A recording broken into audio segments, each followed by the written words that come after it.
Hey guys, Ashley here, giving you an update on my New Zealand CAD trade, which I shared in the forum yesterday when I took it over here. As you can see, I'm currently in India at the moment, so there's a lot of time difference.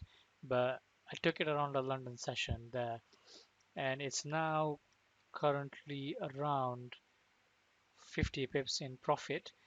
We have the CAD CPI, which is coming out in a couple of hours from me over here. So what I'm planning to do is I'm planning to take half of this off.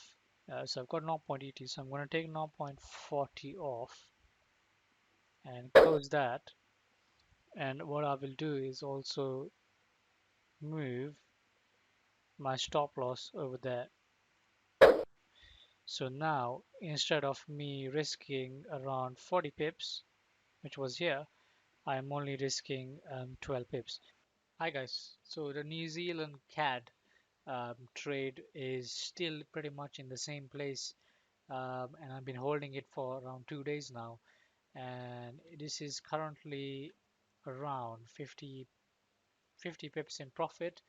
And what I'm thinking is I don't want to run it through FOMC because that's in a few hours and anything could happen and it could be very volatile. So I just want to secure what I have and just close the trade. Yes, I could make another 40 pips, 46 pips maybe, but I just don't know what's going to happen around that time. So I'm just going to close it and secure my 50 pips. So that's it. That's one of the trades I've taken this so far this week, and let's see if there are any other opportunities after FOMC. I'll keep you updated.